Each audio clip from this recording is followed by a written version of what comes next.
Whenever I talk to American friends and family about living in Russia, someone usually asks, "But isn't it dangerous?" And I usually say, "Dangerous? No, unless you count slipping on the ice and falling on your butt in the winter." Now, I get where the question comes from. It's the image people get from movies, headlines, and Cold War leftovers. But here's the truth. In 24 years of living here, I've often felt safer walking home at midnight in a Russian city than I did in broad daylight back in the US in some of the cities. When people speak of safe, they usually mean crime rates, gun laws, maybe even terrorism. But when you actually live somewhere, safety is about how you feel walking around. In Russia, people don't stare you down in the streets. You don't feel that edge of tension that you sometimes get in American cities. I mean, the streets are well lit. There are cameras everywhere. Police patrol fairly frequently, but not perfectly, but predictably. Now, this may sound like a small thing, but in Russian cities, the sidewalks are a lot wider than in American cities, and perhaps the fact that you can walk on the sidewalk without bumping shoulders with people coming the opposite direction, maybe that also makes you feel a little safer, a little bit more separation between you and other people, strangers. Now, in my neighborhood, I can walk my dog at 11 o'clock at night and see babushkas out taking their garbage or chatting by the bench.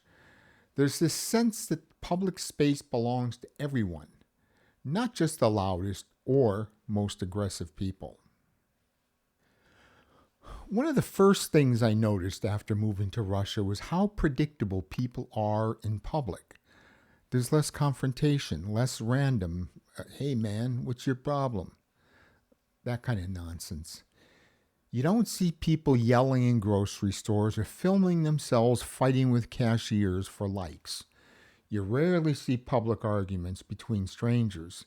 And if you do, someone older usually steps in and says, "That's enough." There's this quiet, social self-discipline. It's not fear of the law, it's cultural. Most Russians were raised to respect order, to not draw attention, to avoid embarrassing others. Now, back in the States, we often confuse freedom with license. In Russia, people separate the two. Now, I'm sorry if the following stings some folks a little bit, but in Russia, even if you have different groups of people, and by this I mean different nationalities, they all recognize that Russian is the dominant culture and therefore try to behave and act according to Russian culture. People and new arrivals here are expected to assimilate into Russian culture, and this is the expectation of the rest of society. This can and will be enforced in many different ways. However, in the States, within 30 minutes of illegally crossing the border into America, before your clothes are even dry from the swim across the Rio Grande, these people are already trying to run the show and trying to have Americans adapt to their cultural norms. And I mean the cultural norms of whatever crappy third world culture they just escaped from. There's no effort to assimilate, including in the schools, and also by government programs. It wasn't always this way, though. Now, yes, Russian police have let's call it a rougher reputation. People don't love them. But in daily life, your average citizen doesn't really interact with them at all. In the US, you might get pulled over for a broken taillight or ticketed for everything short of breathing. Here it's different. Not better or worse, just different. They're not looking for reasons to stop you unless you've clearly done something wrong.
Here's a short story of one of my experiences with police here.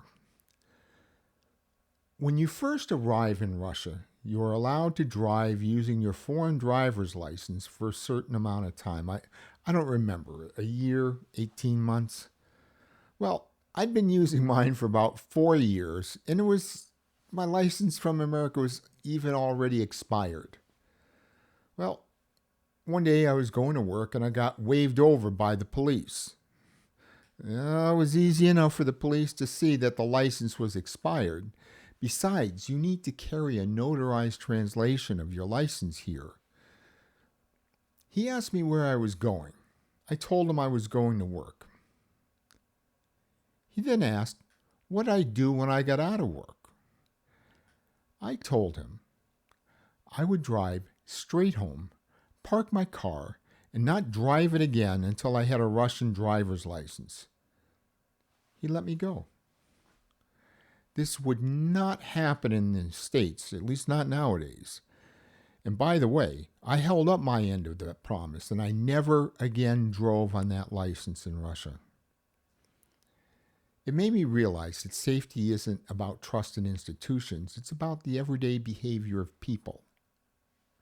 In the U.S., we talk about community, but we live so separately.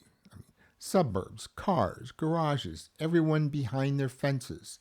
In Russia, community is built into the architecture. Apartment courtyards, shared benches, playgrounds. People see each other every day. They notice who lives there and who doesn't. So when someone new or strange shows up, people take note. Not in a nosy way, but protective. It's like a built-in neighborhood watch without the meetings.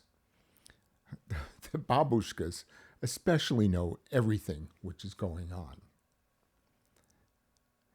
And that presence of people, just ordinary, decent, watchful, is what really creates safety. Not just police or cameras, but community. Now, some things have changed in Russia since I first arrived. For example, like many people, I live in a private, separate house with a garage and surrounded by a 6-foot fence my entire property, as do the other 100-plus families living in my subdivision. But I know all of my immediate neighbors, and I watch over unusual people walking and keep an eye out for any strange behavior.